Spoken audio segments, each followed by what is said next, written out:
It's a long time. All right, folks, today is World Diabetes Day, and data in Jamaica is showing that Jamaicans are at risk of developing this disease if preventative measures are not taken. Joining us for this discussion is President of the Diabetes Association of Jamaica, Professor Errol Morrison. Morning, sir. Welcome to Smile Jamaica. How are you? Great, man. Morning to you all. Morning. Morning, sir. You've been involved in this for many, many years, but does that surprise you that we let me put it my way, that we still don't get it, Professor? It doesn't surprise me as I've been living with it for so many years in terms of relating to persons with diabetes. And no matter how many times you say it, they will say, I didn't realize that. And the only time they really start realizing this problem is when they start to have problems. Yep. And what we try to explain to them, this is what you would call a silent disease. Quite often it causes no symptoms at all until a number of severe problems develop. That is when, being touched, they begin to say, oh, I didn't realize it, Somehow it hadn't hit home until problems occurred.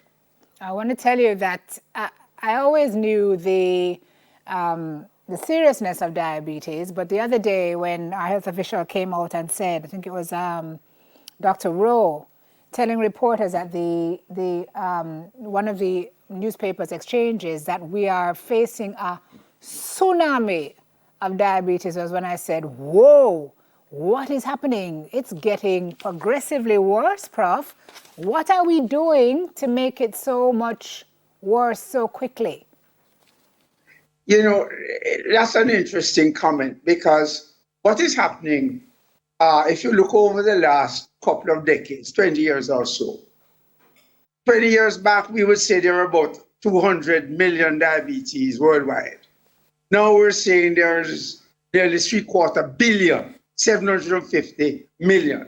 And what that is coming from is a result of a number of factors. First of all, we are being able to diagnose the condition more readily. With the new tests and the technology available, we can do quick checks right across the populations to get a picture as to what is happening. Secondly, more and more is being reported as we have been getting together worldwide in terms of diabetes associations and beginning to understand what is happening in each country. And thirdly, of course, is the phenomenon of the environmental thrust in terms of the overweight that we're seeing and which we associate with diabetes. Doesn't really cause it, but certainly aggravates the problem. So there are a number of factors related to why we are seeing this so-called explosion. And if you watch the data, within the next decade, it is expected that, the diabetes prevalence, that is the frequency with which you see it, may increase by about 50%. So we are in the midst of, a projectile increase, but it is due to a number of factors, more detection and possibly, a deterioration in our lifestyle, eating too much, not exercising. Yep. Professor, can anyone get it at any time, or is this something that you get as a youth and it get worse? Or can you get it as an older person? Yeah, we have often said that it's a disease of the older person, usually coming on after about 35, 40, and peaking in the 50s, 60s. But we're seeing more and more younger people getting it. And we're saying this possibly is related to their increase in overweight and obesity. And as such, then, one is reminded that as soon as you're born, you're beginning to age. And diabetes can present itself in the newborn.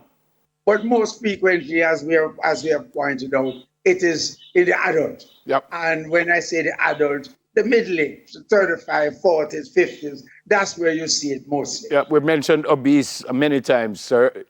Is that in itself a cause, or is it because of what we're eating and, as you said, not exercising? But just putting on weight in itself can cause that?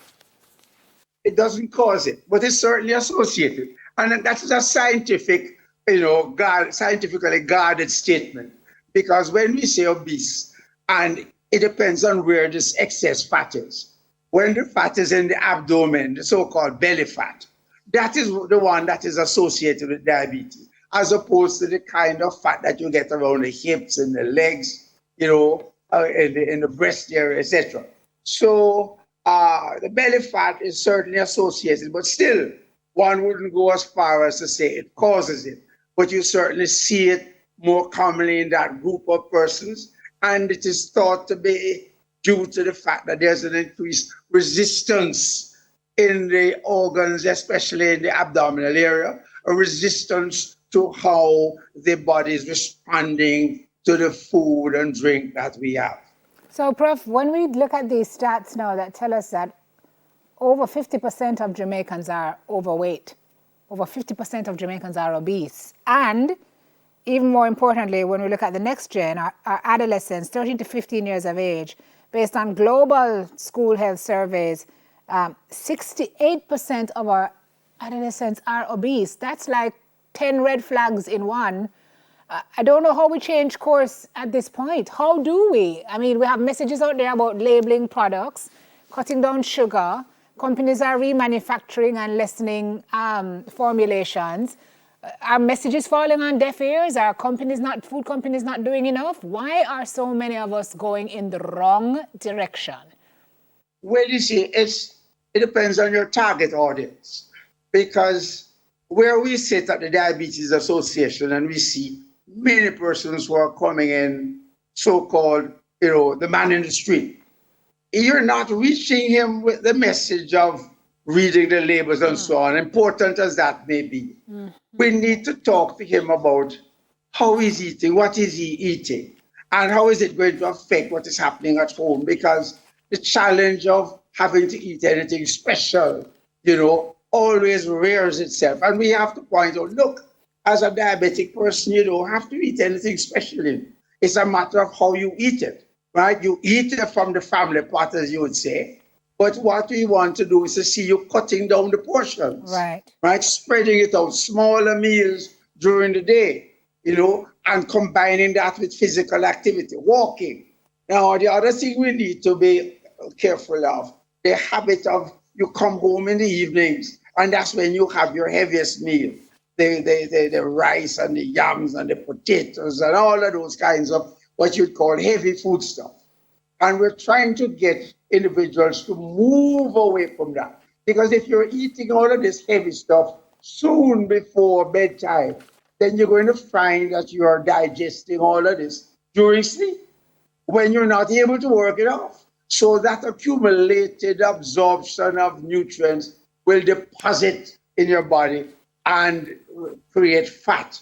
And fatness aggravates diabetes. Yep. Certainly it aggravates it. Yep. Doesn't really cause it, but certainly aggravates the problem. Yep. Professor, we've been talking about prevention. God forbid you get diabetes. What do you do? When you get diabetes, now, as you say, prevention, I always say to individuals, look, this thing is hereditary, to a large extent. So the first and most important thing is to select your parents, right? Now, if you were a big baby, your chances of developing diabetes, let's say big baby weighing more than 9-10 pounds, your chances of developing diabetes is also higher. And if your parents are diabetic, your chances of developing diabetes are also higher. So you want to be mindful of these risk factors and to protect yourself. Now, how do you protect yourself? As far as the scientific evidence goes, you need to try and maintain an ideal body weight. That's the best that we can do, because there are certain internal changes which can occur over which we have no influence.